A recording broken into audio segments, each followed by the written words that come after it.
Yam Shaiva Samupasate Shivaiti Brahmeti Vedantino Bauddha Buddha iti Pramana Padavaha Kartedi Nayayika Arhan Nityatha Jaina Shasanarata Karmeti Mimamsaka Soyam Vo Vidadhatu Vanchita Phalam Trahilokyanaatho Harihi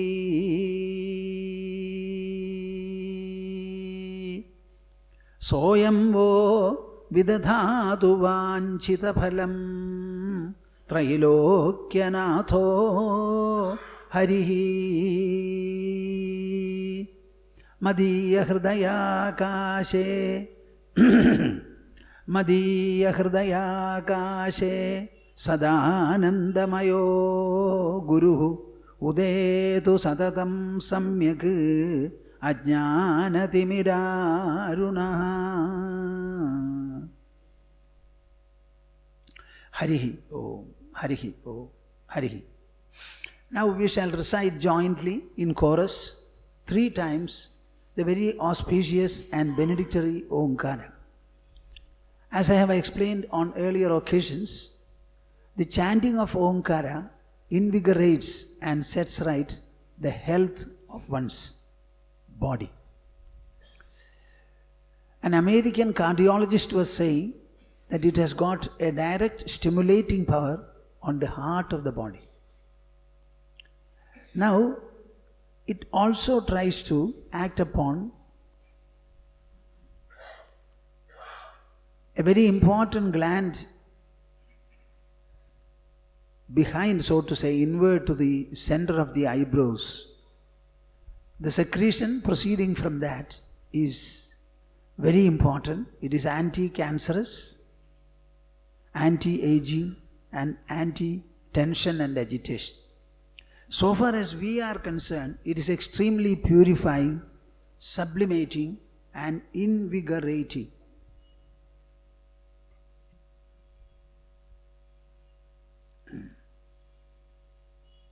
Let us recite it 3 times as usual.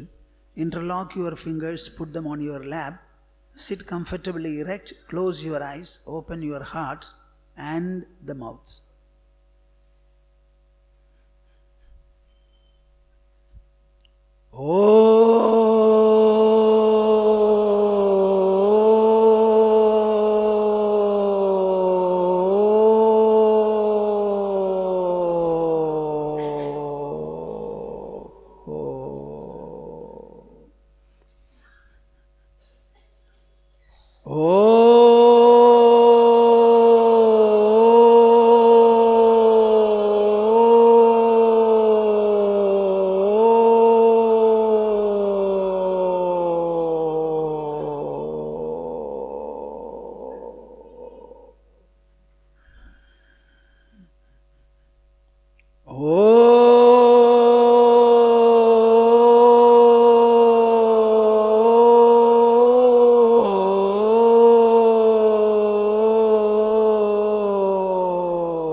Harihi Om Tat Sat.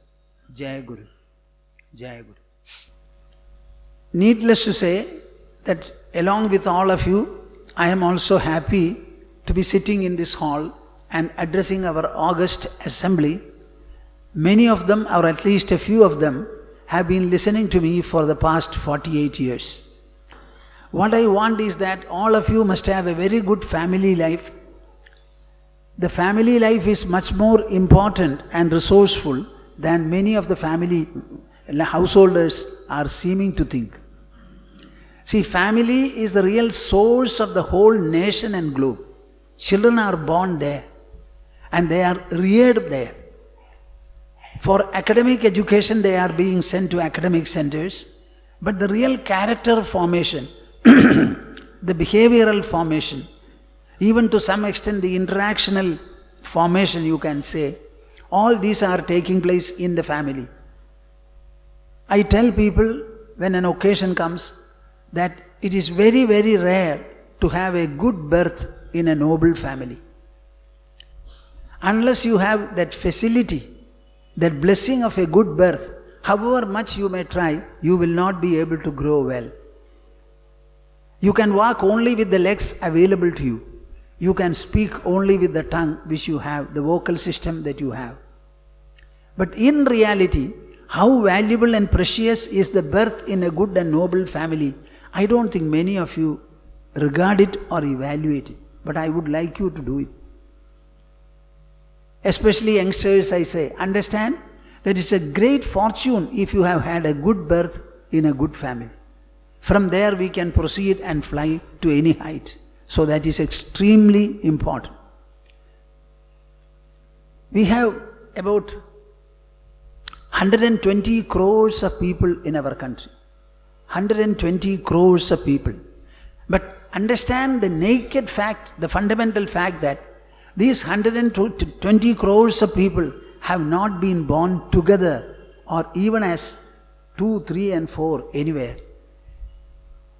The whole population is constituted by individual births in individual families, one by one.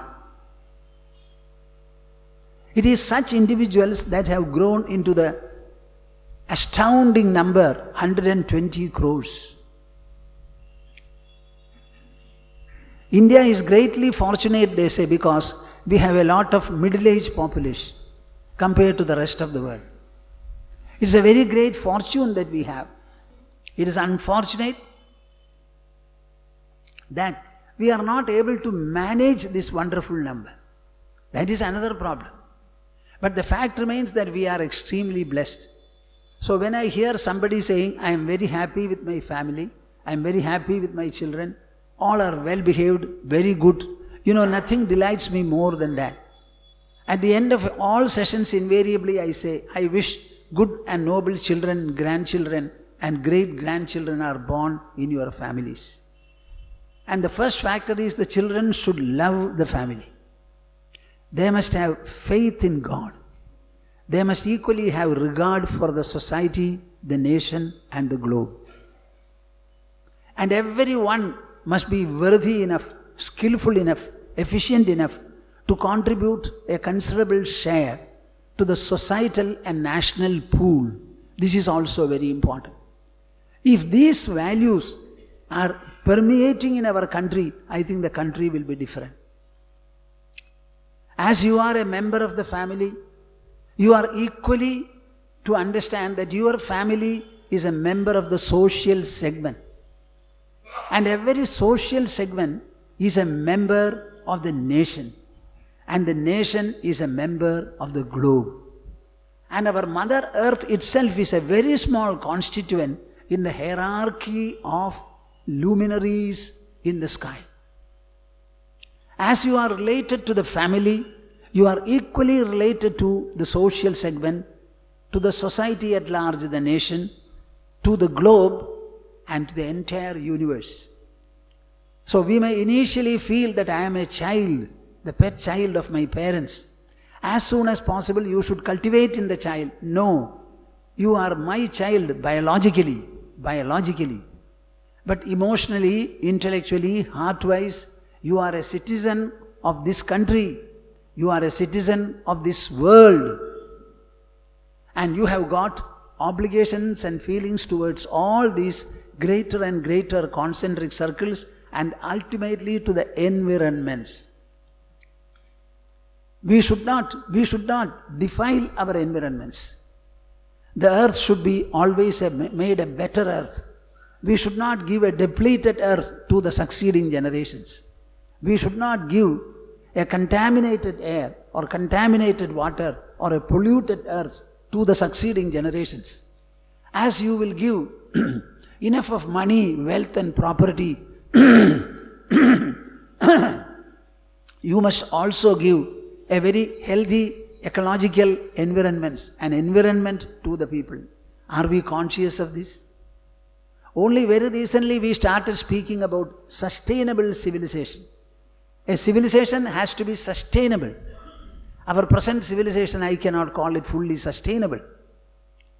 The great Roman civilization history has recorded, it fell, it completely got ruined, not because of any economic depression, but moral, ethical and national values. The decline of these values resulted in the fall of the very empire. Understand it and imagine it. Luckily and fortunately, we have got tremendous values with us. As I said in the morning, we have a cultural treasure recorded in beautiful language, style and diction. As long as it is written before us, nobody can doubt it. There must have been an author who alone authored it. And the author must have been a predecessor of ours, a human being. Now he has spoken about it. Read it and find out what it is. I am going to discuss something of this cultural treasure called the Upanishads on the one hand, Brahma Sutras on the other, and Bhagavad Gita on the other. These three constitute our Prasthanatrayam. Prasthanatrayam. The word Prasthana has got more than one meaning.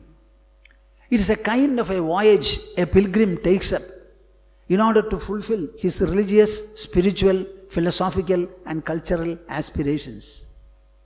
It is a voyage taken up by the mind and the intelligence. Our mind and intelligence are within the body, and the whole voyage takes place within the body, encircled by the body. But the voyage can be any long. Because of this great knowledge voyage, our people discovered, at the end of a pilgrimage, you will spot the Lord or God installed. Suppose you go to Badrinath or Kedarnath. After the arduous pilgrimage, you will be able to see the Lord in front, and you have a fulfillment. In the same manner, these people undertaking the knowledge voyage ultimately reached the end, the pinnacle, the culmination, the fulfillment, the zenith, the crowning glory they reached. That is what is meant in Prasthanatrayam. The Upanishads are an aftermath of the religious life and inquiries. Brahma Sutras are a rational recording and presentation and discussion of the Upanishadic truths. And Bhagavad Gita is an epic narration of the whole truth. And all these three have remained as a treasure, a cultural treasure. Whenever I speak of culture, many people do not know what the word exactly signifies or means. In my pre-sannyasa life, when I was in Calcutta, I remember Statesman was a very famous newspaper at that time. It had a lot of pedigree and authenticity. Anything written by Statesman will be specially valued and honored by the ruling government also. They started discussing culture for many weeks. What is this culture? What is this culture? I don't remember all that. Now, when I wanted to speak about culture in connection with founding the Foundation for Restoration of National Values, I first of all looked into the Oxford Dictionary. I have my own definition of culture. Culture is the irresistible, subtle influence, and the influence is the psycho-intellectual influence operating within the personality of a man. This is called the culture. You cannot resist it. You cannot avoid it. It is already a part of your inner personality. Now, Oxford Dictionary defines culture, if I remember correctly, the art and other manifestations of the intellectual achievement of a society practiced collectively. Did you hear me? The art and other manifestations of the intellectual achievement of a society practiced collectively. Now, I want to draw your attention to one important phrase: intellectual achievement. The intelligence is the topmost and the highest faculty. Without the approval of intelligence, nothing can come into vogue in the human society. Even if it is a religion, it cannot last. So much of questioning will be there. Investigation will be there. Even today, whatever the scientists say, others will have to value. Smoking is injurious. Injurious. And every company manufacturing smoke items, they had to write there that it is injurious to the health. And we have banned smoking in public places because people who smoke emit a contaminated smoke, and making others take in that breath is very, very dangerous. It is worse than dacoity. Now, this is a scientific fact. Because it is a scientific fact, and a group of people who are otherwise also needed by the society started demanding it, it was accepted. The very same people were smoking freely in public places. Now they cannot smoke. My dear souls, we have to evolve a number of other laws and procedures in order that the society will be able to live with a desirable cohesion, mutuality and collectivity. Laws are meant for that. So the word culture has to be always associated with the intellectual achievement of a society. Once it is intellectual achievement, you have to accept it. It has to become rational. It has to become logical. It has to become tenable before the questioning, investigating, evaluating, assessing intelligence. So our culture is the intellectual achievement of our people. And the intelligence comes to play only when there is interrogation, investigation, examination, inquiry and finding. So our culture is the crowning glory of our ancient people thinking very logically, very rationally about what is the source of human life. What is the anchor of the human mind? What is propelling the intelligence? How are the senses empowered to make their perceptions? Is there any external source for the visible world, or it's all internal? Or is the feeling external, internal itself is an ideation of the mind? That inquiry is very important, very, very important. Keneshitam patadhi preshitam manah kena prana prathama praidi yuktaha keneshitam vachamimam vadanti chakshushotram kaudevo yunakti. Chakshushotram kaudevo yunakti. The Upanishads make a number of inquiries. In Kena Upanishad, the word Kena Upanishad itself means by what Upanishad? By what? By what? By what? This is the inquiry there. Keneshitam padadi preshitam manaha. Propelled by what? Does the mind begin to think and alight on objects? If the wind blows, there is a reason for it. If the rain falls, there is a reason for it. If there is a cyclone or a sudden depression in the sea, there is a cause for it. Similarly, our mind may be an inward experiential factor. But the fact remains that the mind begins to think and alights on objects. What is the power that propels the mind? Keneshitam patati preshitam manaha kena prana prathama praidi yukta. The first life force, either in the fetus or in the newborn child, what propels or impels it? Are you following? Huh? I am quoting from the Upanishads, Vedic Upanishads. Keneshitam vachamimam vadanti. Your Swamiji comes and sits here. He was not talking at all. Once he takes his seat and after the Omkara is chanted, suddenly he starts speaking. I am always wondering, how do words come out of my mouth? I agree that I am one of the hearers, perhaps the first hearer of what I say. But what makes my sound come in the form of an articulation? I don't know where ideas are formed. I also do not know how the ideas are transmitted to the vocal system. And from the vocal system, how it comes out of our human mouth in such an intelligible manner, consistently. So many consonants coupled with so many swaras, vowels, forming different words, different phrases, different sentences, different paragraphs.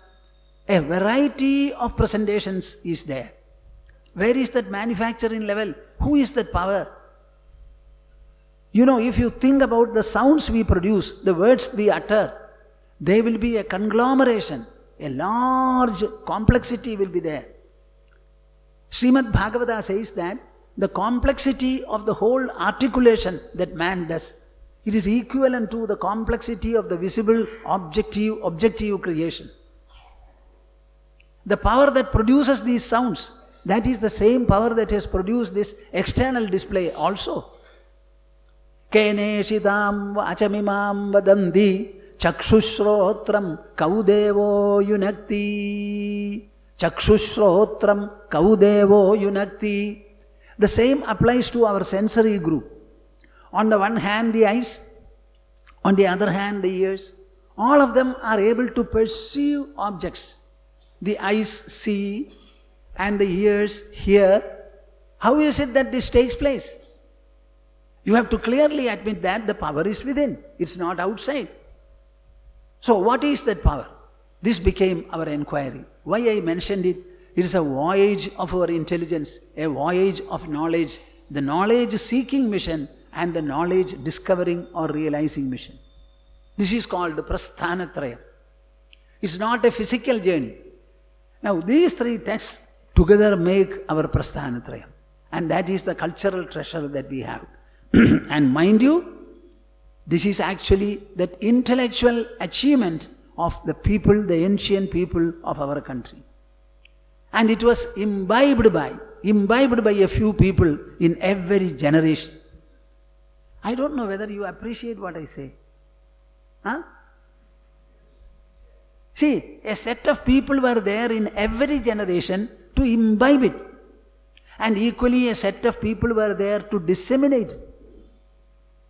Just like all of you are taking to professional life, either working in an office or starting an industry or entering into trade and commerce, you take up this profession and you look after your family.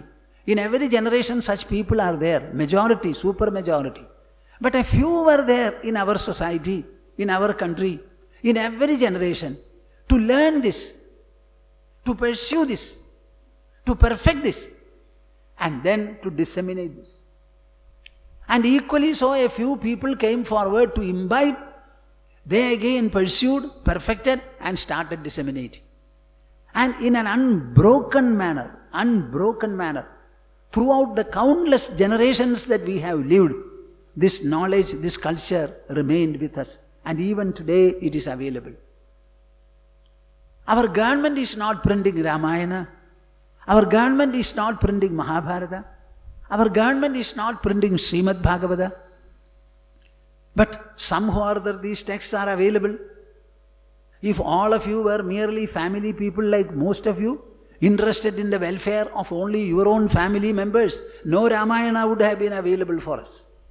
But some from the family people, from the household, they decided that it is a precious wealth and I must somehow get it printed. See, we are printing a number of books. We don't have any resources ourselves. Whatever we have is in the form of offerings, hearty offerings made by the people.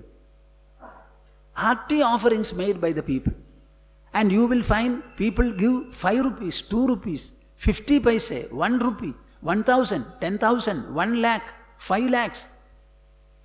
This is the nature of our society. It is from such offerings that we print our books. We have never felt any shortage in the matter of printing. We don't have a very beautifully organized circulation, that's all. Distribution is not so much. We distribute it in our own devotional community, you can say. So the Ramayana is available exactly in the same manner in which sage Valmiki wrote it. Mahabharata is available exactly in the same manner in which Vedavyasa Maharshi either wrote or dictated. The Srimad Bhagavatam is also available. Whenever you see a book, either Ramayana or Mahabharata or Bhagavad Gita or Srimad Bhagavatam, Please get connected to this great heritage and culture. If I ask you, do you feel so? The answer will be no. You have no value when you see a book of Bhagavad Gita. This is the one book which sustained Warren Hastings, the Governor General of India, I believe, when he was impeached, sought to be impeached by the British government. And he was the first person who produced a translation of this book in English. When the British government came to know of it, they were very offended and they said, we have sent you not to translate their religious scripture, but to rule the country and take their money from there. Bring it here. So the money should be debited to your personal account, they said. Because this book sustained him, and the impeachment could not go. He succeeded. He said, the money I spent on withstanding my case during the impeachment proceedings is too costly, too much, he says. So what do you think of this treasure? It's a wonderful thing. And I would like to emphasize and say at least 1,000,000 times, culture is the intellectual achievement of a society practiced collectively. That is why so many of you are seated before me. Only because of the cultural element in you. Not because you like it. Somehow or other you have an attunement for it. This is brought to us by countless generations of sustained influence, inspiration, instigation and whatnot. Our subject for today or to the series is meeting challenges of modern life. You also know that this discussion is going to be based on Srimad Bhagavad Gita. Bhagavad Gita is the subject of discussion. I have always been talking for the past 56 years in the evening only Bhagavad Gita, very rarely otherwise. Because this Bhagavad Gita is a book somehow or other known to people and somehow people like to hear it. Suppose I discuss another subject altogether, then the Bhagavad Gita professional listeners will be affected. So I don't want to refuse them their fondness and their object of love and inspiration. So the discussion is going to be on Bhagavad Gita, meeting challenges of modern life. What is meant by a challenge? We are using that word. You know, I am reminded of Kalidasa, the great poet. When he started writing Raghuvamsha, he wrote the biography of the Raghu dynasty who ruled our country very, very well. They were great and illustrious people. You know how Kalidasa describes the kings? Would you like to know? The kings of the Raghu dynasty. Shaishave bhyasta vidyanam yauvane vishayaishinam vardhake munivrittinam yogenam de tanutyajam. How to make you understand and be inspired by this? Kalidasa is noted for speaking only truth. He will not speak untruth. So whenever he says like that, you have to understand it very well. Shaishave abhyasta vidyanam. He describes the character and nature of the Raghu dynasty people who ruled our country. In the young age, they were completely given to education, knowledge. Two kinds of knowledge were there. One is the academic and the scriptural knowledge. Another is the knowledge of archery, fighting, using bow and arrow, astra, shastra, etc. Both of them were equally taught. So during the young age, absolutely young age, even when they had not become an adult, they were given to steadfast education. Education was their only mission. Shaishave bhyasta vidyanam yauvane vishayaishinam. When they became youthful, they were given to marriage, romance, etc. You know, our kings were permitted, Kshatriyas were permitted to marry more than one woman. That is the only group which is permitted in this manner. Do you know why? Because we used to have a number of internecine, inter-kingdom quarrels and fights. And only men used to die. So the women in that community will always be more in number. So a man was obliged to marry more than one woman. So for them alone, polygamy was allowed, not for the others. Brahmanas, Vaishyas and Shudras, they were not allowed. So they were given to conjugal life, household life, etc., etc. Yauvane vishayishinam vardhage munivrittinam. What? As they were given to wholesome education in their young age, and in youthfulness they were given to pursuit of romance, etc. When they became older, when they passed the middle age, 60 and all that, vardhage munivrittinam, they took to the life of ascetics, austere people. They left the throne, entrusted the throne to the next person, and went away to the forest or similar environments and started pursuing an austere life, meant to enrich and empower the inner personality. By austerity alone your mind will be enriched, not by anything else.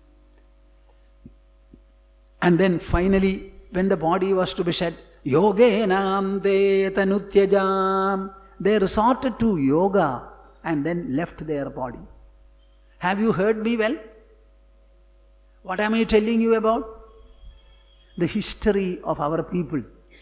The character, the behavior, the pursuit, and the crowning glory they attained in human life. Generally, kings ruled the kingdom, and they were the most privileged section of the society. Even they set an example by resorting to the other stages of life, and finally, yogenam de tanutyajam. Tanutyajam. They left the body. Bhartrhari, who was a king, he has written 3 centuries of verses. 3 shatakams he has written. One is called Niti Shatakam. The second is called Sringara Shatakam. And the third is called Vairagya Shatakam. As a king, he was given to morality and ethics in rulership. So he has written 100 verses on Niti, justice, values of human life. In the second one, it is relating to romance and romantic life, which I have not read. And the third one is Vairagya Sadaka, 100 verses on dispassion. So the first and the third I have read. I generally quote from them also. Now he was a king. He left the kingdom because one day he was exposed to his own folly, his inability to understand the pulsations of his own queen. So he said, I am not fit to sit on the throne, abandoned everything and went, lived an austere life. Being a man of education, given to inquiry, etc., the ascetic life having intensified, given him greater opportunity to do infusional introspection, he started writing 3 centuries of verses. They are very, very popular and very significant. One verse from his Vairagya Sadaka is sufficient to imbue you with the power and strength and glory of dispassion. Ma recites from Bhartrhari's Vairagya Sadaka. There are some verses in our CDs also, isn't it? There are some verses. So understand that this is something very, very important. Now, we are speaking about challenges of modern life. What do you mean by a challenge? Challenge. Why I mention? We are using words. We are very easily using words. But we don't have a proper definition or understanding of the words. Why I mentioned about Kalidasa? When he started writing on Raghuvamsha, he said, I am going to write. So many people have written. And all of them are just like jewels. Now he says, like a sutra, I am going to pass through all those writings. He always uses beautiful similes. And the first prayer he makes, the first verse in Raghuvamsha is, Vagartha vivasampraktau Vagartha pradipattaye Jagadah pidarau vande Parvati parameshwarau. Vagartha vivasampraktau Vagartha pradipattaye. I am adoring Parvati and Parameshwara, who are allied to each other, welded to each other. Are you hearing? who are welded to each other like a word and its meaning. So he speaks about the mutual weddedness of Parvati and Parameshwara by relating it to the meaning of a word, the word and its meaning. And I am adoring them. What for?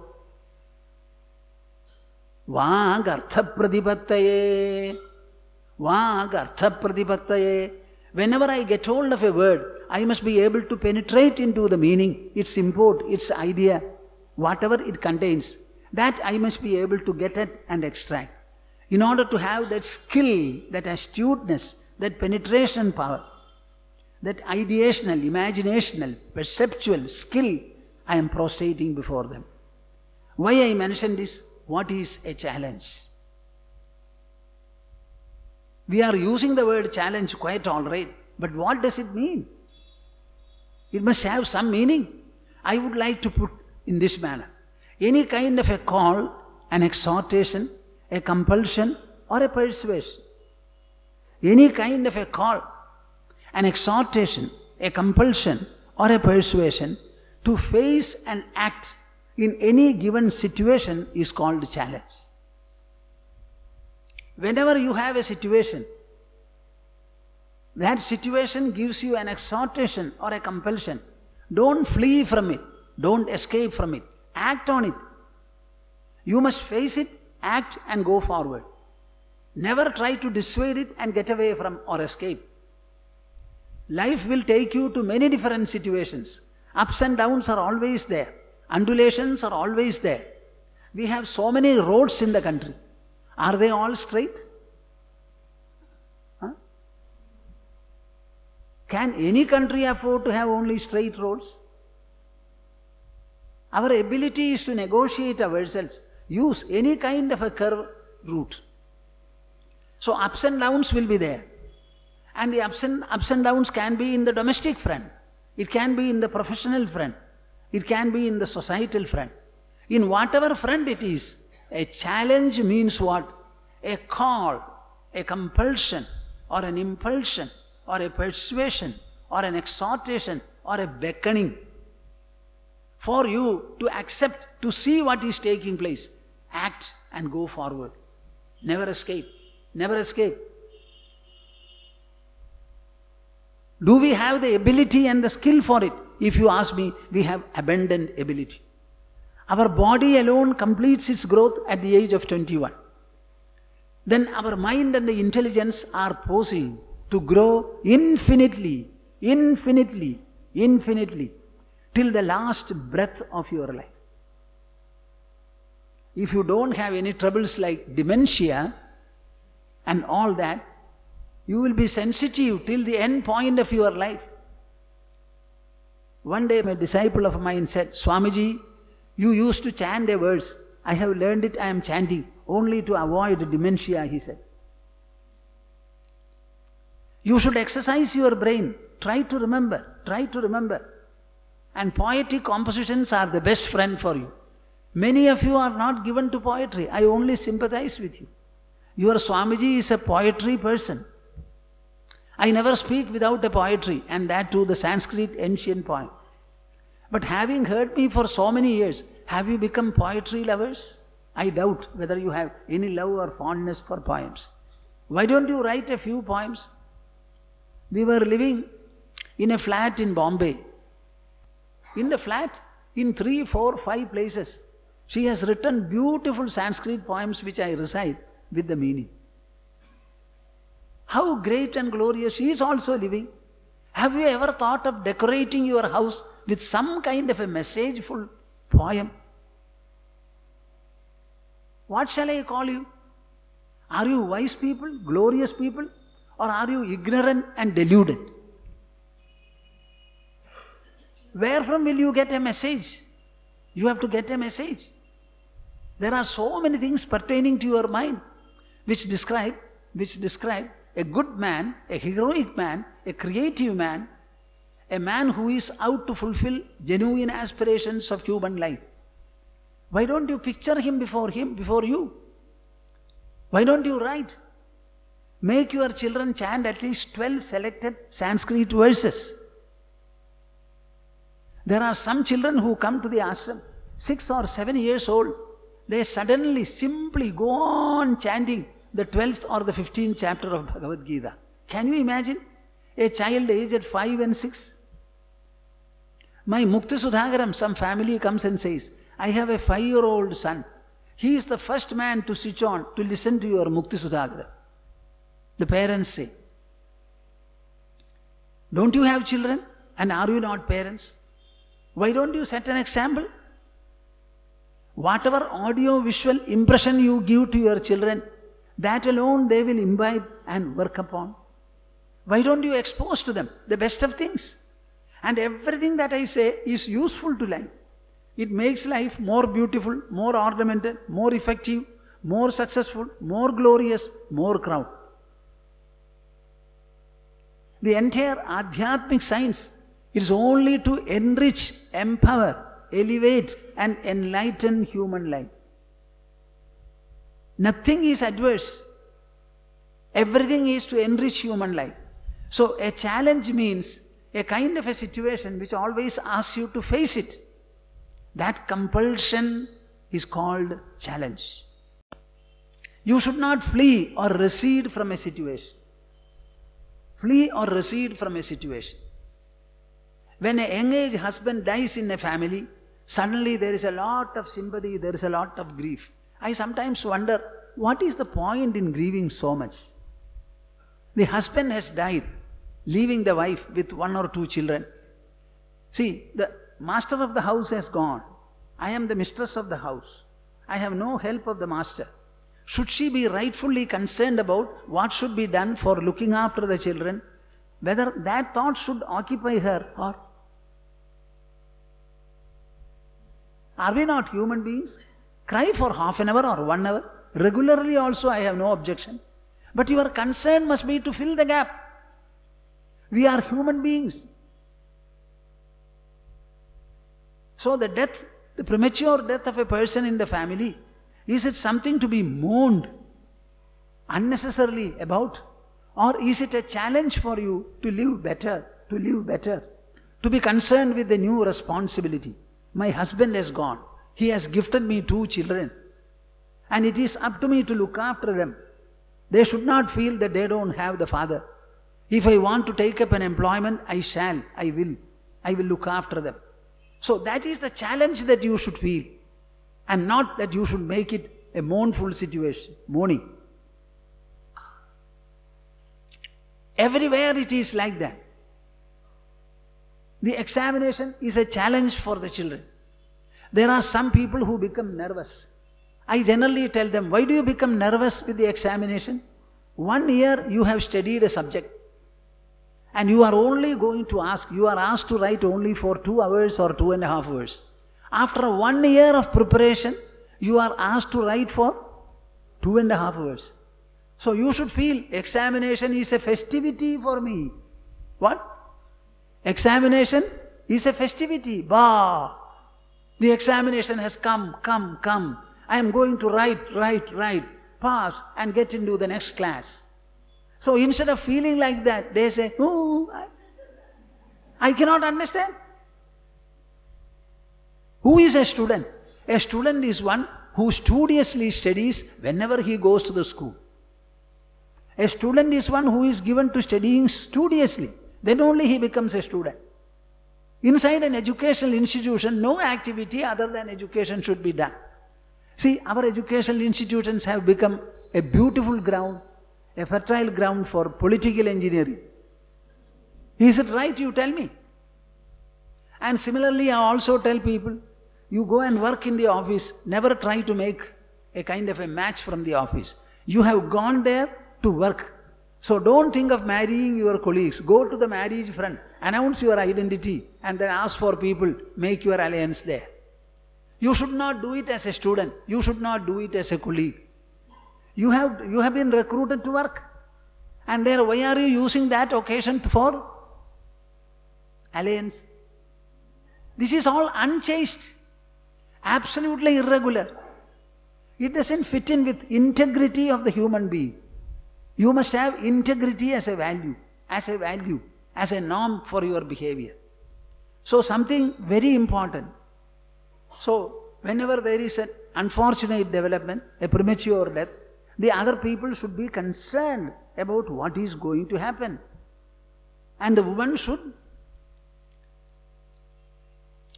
suddenly become aware of the new responsibility that has come to her. So she must be very thoughtful. Now people who are thinking in this manner, they are called Aryas, Shreshthas, given to thoughtfulness and introspection. And introspection, I would like to describe it as infusional introspection. An introspection which will infuse whatever you want in the way of virtues, abilities, skills, words, evaluations, insights, etc. into your system. That kind of an introspection you should take up every day, at least for 20 or 30 minutes. I told you, when a situation confronts you and it gives you an exhortation to face and act, the situation may be anywhere outside. It may be a physical development. This is where you have to be attentive. After all, life is interactional. We are interacting with the objects of the world through the senses. So our life is interaction. So every kind of an event or a development or a crisis that we are confronted with, they may appear to be seemingly physical. Do you understand what I say? Huh? The development may be, the crisis may be physical in character, seemingly. But the moment you say, challenge, where is it felt? Why no answer? It is in the mind. The eyes by themselves cannot see. That is why the cornea of a dead body is taken and grafted to a blind man. Then he begins to see. But in the dead body, it's not able to see. So let us be very clear that our senses are inert. In our sensory interactions, we meet a crisis or a challenge. But the challenge part of it is felt in the inner personality called the mind and intelligence. This point, do you agree or not? Huh?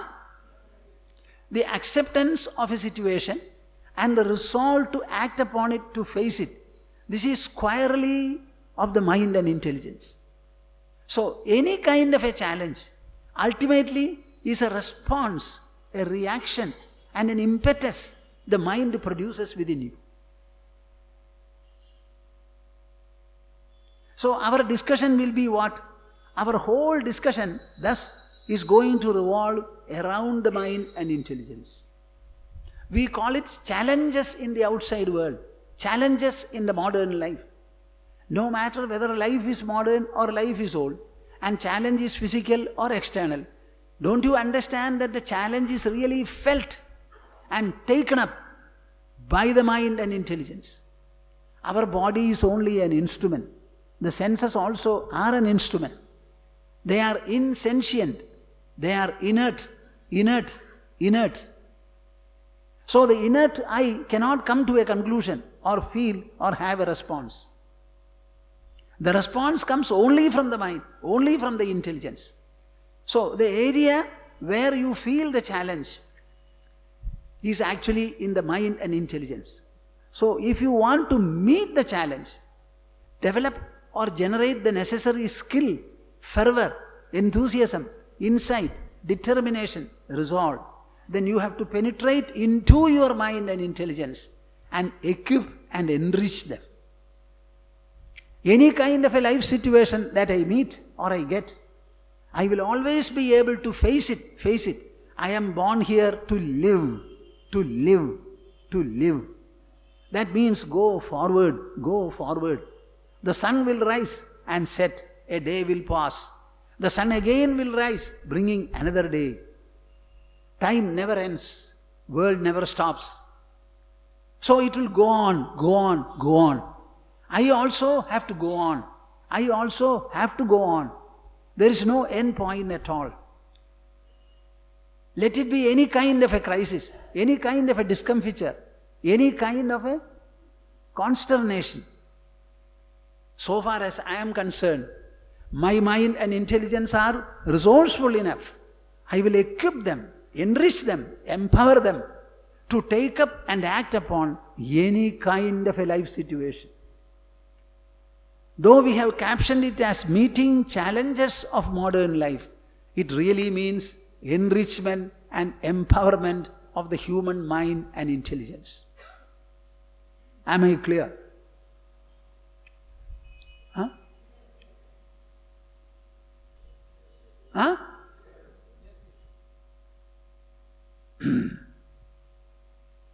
Our effort should be to penetrate into the mind area. Something that we never do. We don't do it at all. We read a book. It's a diversion or it's a delight. What have you got from reading? Have you infused yourself with whatever you have read, or at least the salient points? So watch your mind, and the mind should become enriched every time, empowered every time, enthused every time. If you lack interest, it is the fault of your mind. The entire world is a beautiful panorama of creation. Anything becomes beautiful when it becomes full-fold. Nature abounds in ample variety. And the variety to become true must be from the super best to the ultra worst. Then only it becomes full variety. And this world is something like that. And in the varietal world, when you live, you will have ups and downs. You will have a variety of life situations. And you have the intrinsic power to meet them, understand them, resolve them, and go ahead. So our effort should always be to penetrate into our own mind, unearth its own hidden layers, and then apply whatever we have got to every life situation. Do not spend one day without penetrating into your inner personality. We call the sea as immeasurable, but we have not measured. We can measure, but so far as the mind is concerned, that is really the immeasurable factor in it. Not the sea, not the earth. You have got vast dimensions in your mind. We are only dealing with some conventional notes. Our mothers were prepared to deliver 10 and 12 children. With 24 hours of the day and 2 hands, they were looking after all the 12. 2 or 3 of them will be constantly sick. They will look after them. They will feed the others, send the children to the schools. Everything was going on. They never started unnecessarily crying. Their abilities were more and more and more. Now we have become what? Capsule family. And with 2 children, they want the mother-in-law or the mother to come. Why don't you go and deliver yourself? Why do you want the mother? Just imagine. Sometimes they will give the air ticket, sometimes not. So the parents are in trouble also. See, what is this? I cannot understand. Are we to set any limit to our mind, our inner potential? Body alone stops its growth.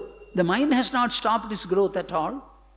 So how to understand this challenge? We speak about modern life. What is meant by this modern life? I cannot understand. Previously we were mostly walking or traveling in bullock carts or horse carts. Nowadays we are going by 2-wheelers, 3-wheelers, 4-wheelers, 6-wheelers. Sometimes multi-wheelers also. All these trams and metros, etc. are multi-wheelers. But we are moving with our body. We have to get into the vehicle using our legs. We have to get out of them using our legs.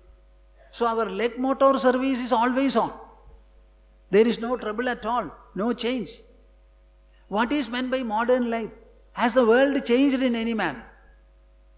Right in the beginning of human civilization, then also Panchabhutas were there.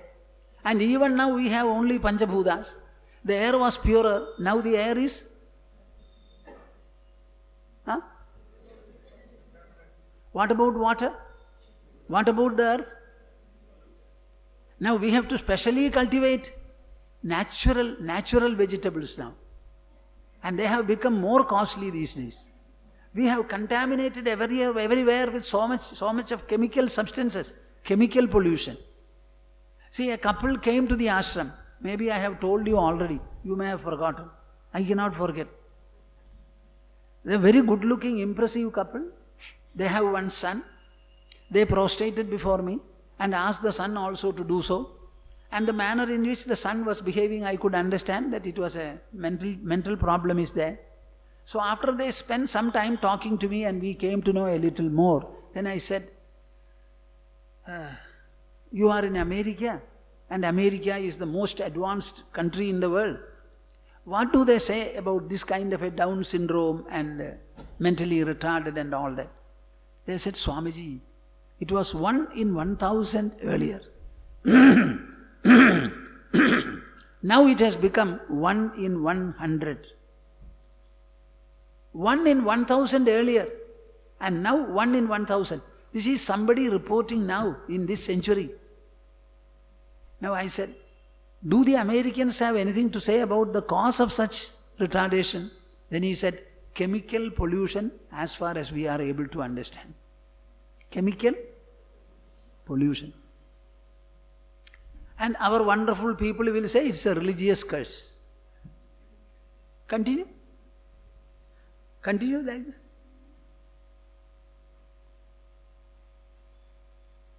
Two good biological bodies should give rise to a good biological child. The parents have body, mind, intelligence and ego.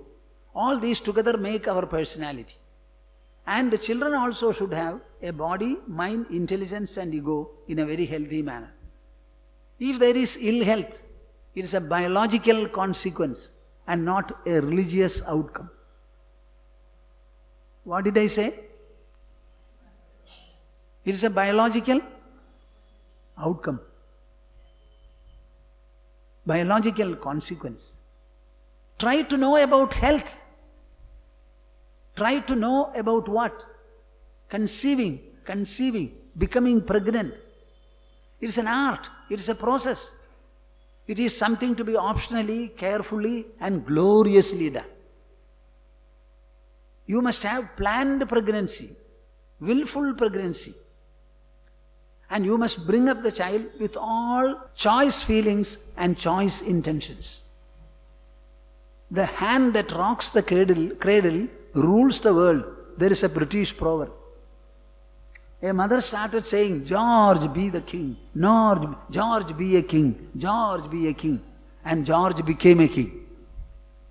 Have you done anything like that? You will not even swing the child. Cradling is not there. These are all crutches, etc. If necessary, tie the foot of the child and then do your work.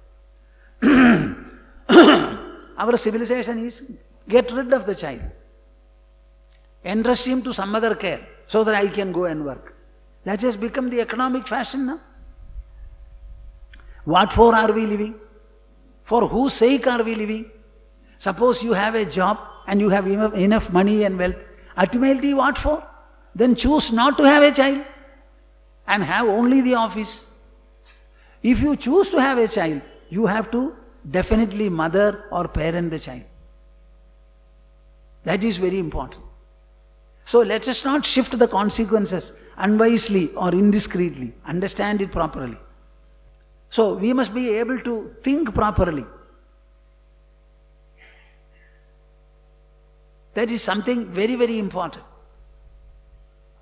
In the matter of food, in the matter of air, in the matter of water, in the matter of anything whatsoever, exposing ourselves to sunlight, in all these things we should be very, very careful. Let us have the right ventilation, not only for the body, but for the mind and the intelligence also. So I told you about the American couple to understand how much of consequences we are suffering from by virtue of our own known or unknown actions. We have to be very careful. Meeting the challenges of modern life. What is meant by this modern life? Is there any modernness in life at all? The ancient man had one body. He had an emotional mind, a rational intelligence, and an assertional ego. The modern man has only these. So is there any change? Why are you keeping quiet? Is there any change? Has so many years and centuries and millennia of life, has it been able to add one more sensory organ to our body? Has it taken away one sensory organ? Then so far as the outside world is concerned, the same 5 elements, earth, water, air, fire and space, they are there. So is there really any modern life? In our ways, in our involvements, in our methodology, in our practices, in the facilities we have been able to make in the matter of travel, land traffic, sea traffic and air traffic, etc. There may have been some changes, you can call them improvements. But do you know one important factor? One important factor? Maximum pollution has been caused only by the factories and their effluents, then the discharge of traffic, the chemical discharge from traffic. This is what has contaminated the earth and the atmosphere. So when you say modern life, what is this modern life? It is not a sustainable life at all. It is something entirely different. So whether they are challenges of the modern life or challenges of the ancient life, they remain exactly the same. I have already emphasized one point. Physically, it may be any situation. But the challenge is felt in the mind. And the challenge has to be faced and interacted with by the mind and intelligence. So it is a discussion primarily of the mind. This is where Bhagavad Gita comes before us. In the Kurukshetra battlefield, Arjuna illustrates this subject of meeting the challenges of life in the best manner. Do you agree or disagree?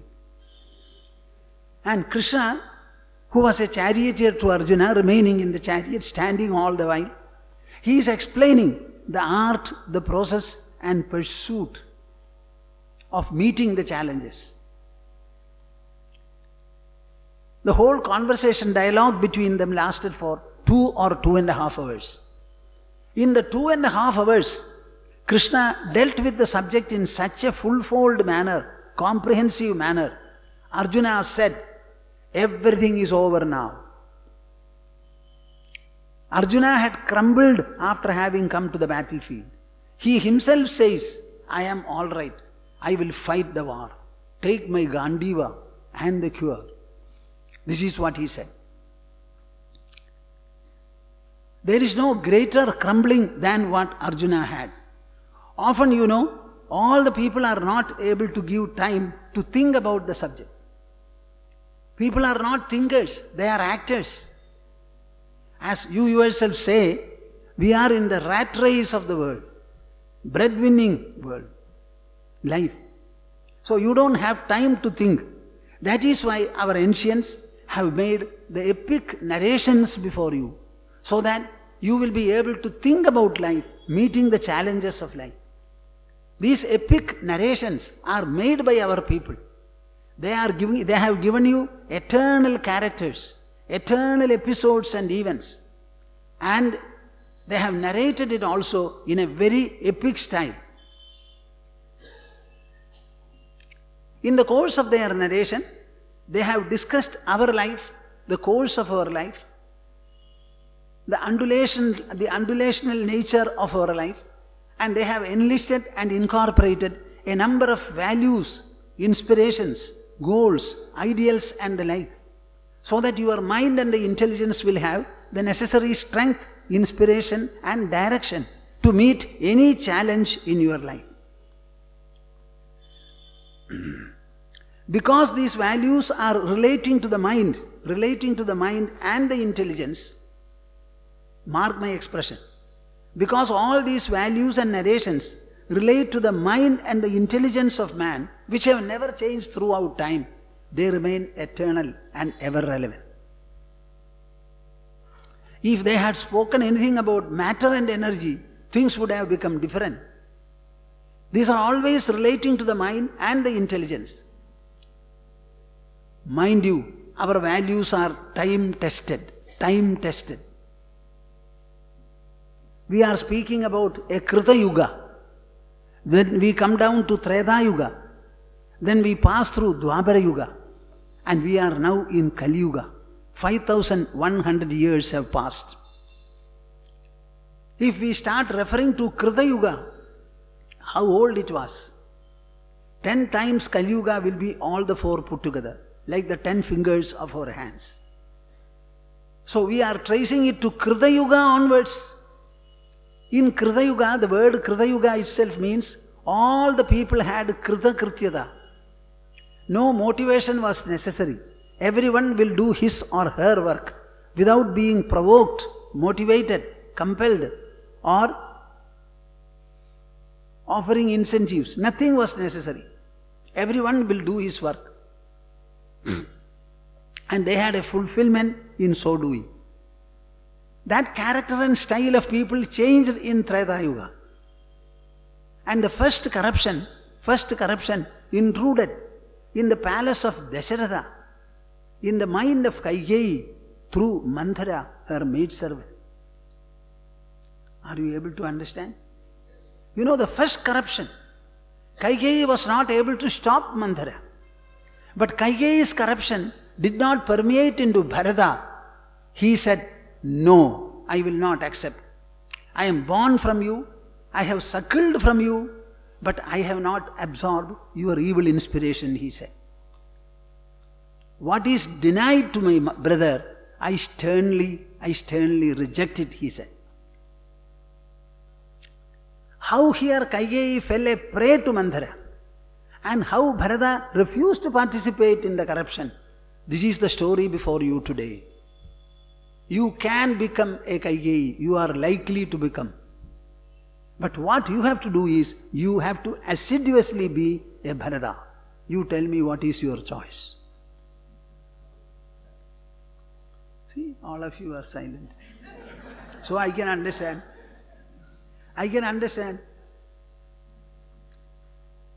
How is it that Kaikeyi was corrupted? By association alone, man becomes good as well as bad.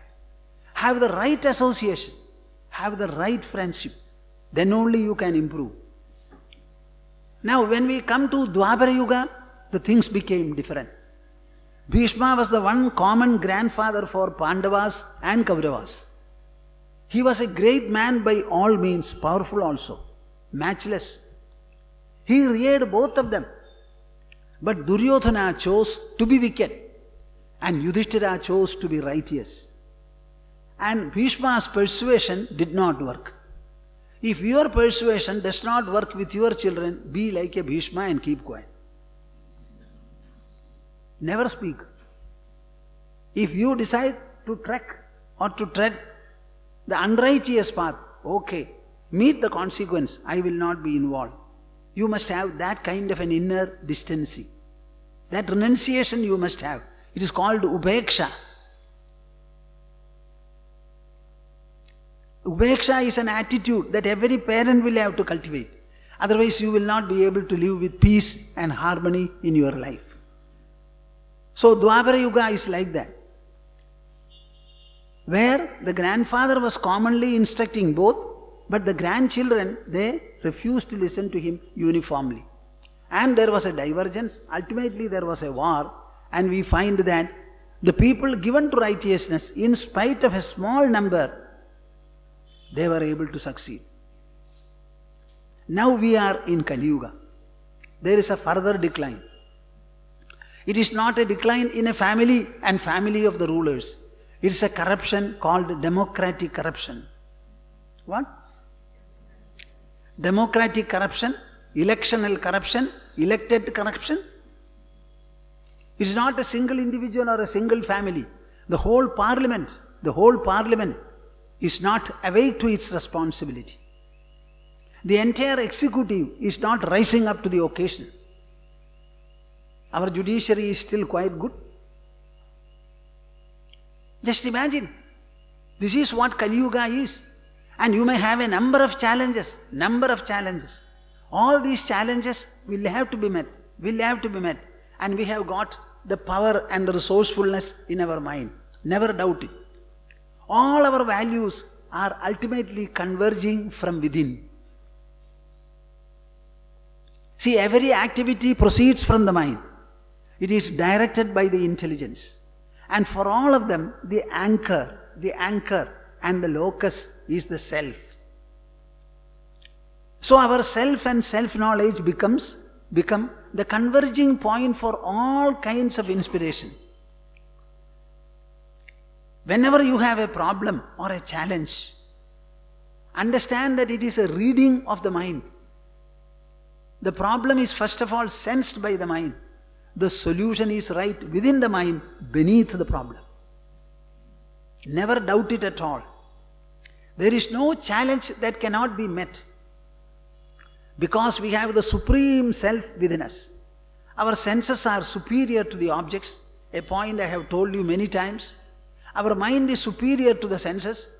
Intelligence is still superior to the mind. And superior to the intelligence is the great grand self. So a challenge to be dealt with by the mind. We have the intelligence, we have the self. And the self is infinitely resourceful. So never doubt your ability. Never doubt your worth.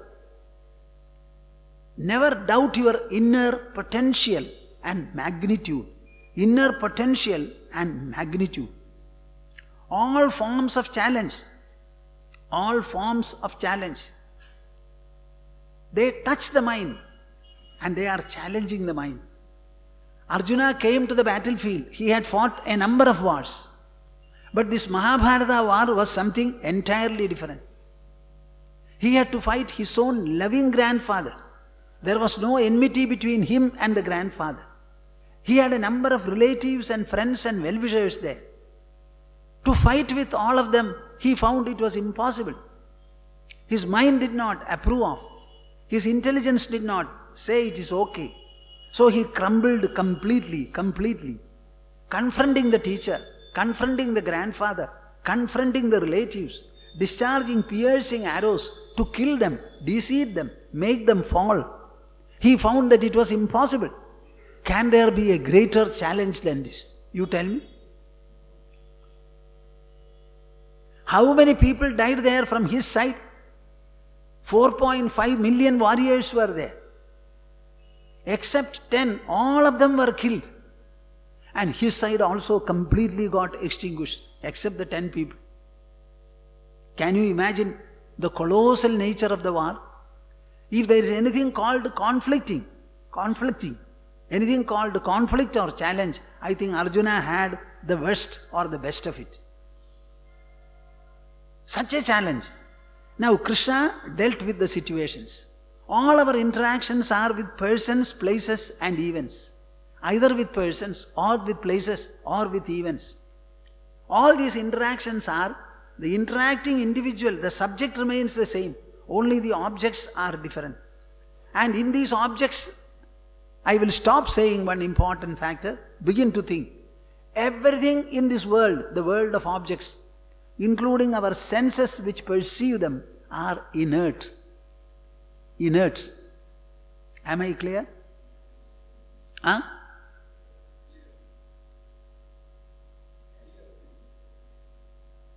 Everything in the whole world, Panchabhutas, plus the senses which perceive them, they are inert. So the feeling of challenge, having to meet, having to face, having to go forward, it is not in the level of the body at all. It is completely in the level of the mind and the intelligence, because they are the only sentient expressions. Our mind thinks, feels, responds. This is a property of consciousness, the spirit. The intelligence inquires, discovers, analyzes, understands. All these are of the intelligence. Now these two are the only faculties which are involved in the matter of meeting challenges. taking up a confrontation, any kind of a discomfiture, and finding a solution for it. Understand that life is interactional. In the interactional life, we have to interact with. We will interact with persons, places, or events. Arjuna crumbled saying that I cannot fight my grandfather, nor fight my teacher, nor fight my relations. The same Arjuna, after listening to Krishna, Krishna was able to give him the art and the process of meeting all kinds of challenges, intimidations, threats, and consequences. Then he felt enriched and empowered and said, I will fight a dozen Mahabharata wars, not one. This is the point that we have to understand. In this one solution that we are able to find in Arjuna, in Krishna's words, you will find all the challenges that you are going to meet or you have met throughout in your life. Everything has got an answer. Your challenges are mustards. Arjuna had a mountainous challenge. So in that mountainous challenge, all these mustards are simply dissolved. This is how Bhagavad Gita becomes a gospel for us. It is an interactional gospel. It's not a religious text. It's an interactional one. And it tells you the art and the process.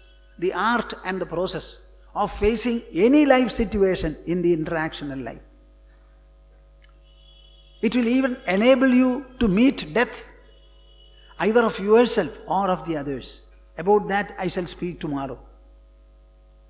In the case of Arjuna, it was fighting. In the case of Uddhava, it was leaving Dwaraka and the relations. In the case of Parikshit, it was freeing himself from the clutches of death. In the case of Rama, it was equipping and enriching him to sit on the throne and rule as a great and illustrious monarch, a king.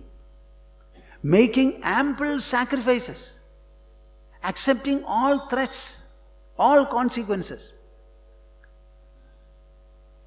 When Ravana sent 2 spies to examine Rama's army, Vibhishana identified them, caught hold of them, and brought to Rama. Rama said, what is it that you want to see? We have come here to survey your army. Please go and survey. Take a full picture, photograph also, and then go. It is recorded in Ramayana. Are you hearing me? Others said they should be tied and punished. He said, survey as much as you want and go back and report to your Ravana. Still I will confront you. My dear souls, this is the glory of our heritage. Don't feel intimidated by anything in this world. Don't be intimidated by anything in this world. The world is inert. You alone are the citadel of sentience within the body. As long as you have the mind, you have the intelligence, you have the spirit, the self within you, you are never under the world or lower to the world. Be a master, an elegant and enlightened master. Never be a servant. Our mind, intelligence and soul are sufficient for us to meet any challenges, any persecutions. Listen to this song. Now tomorrow, I will start discussing the subject by taking relevant verses from Bhagavad Gita and tell you how all challenges become internal and inner. How they are telescoped in the mind, how we can identify them, and how we can find a solution to overcome them and be afloat. Am I clear? Shall I stop?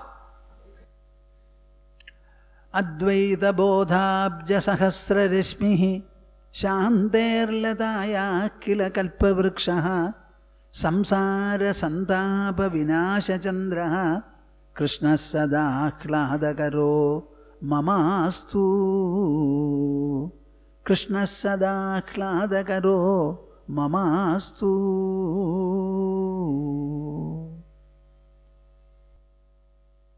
Hare Hari, Hari. We shall have the concluding recitation of Om in chorus.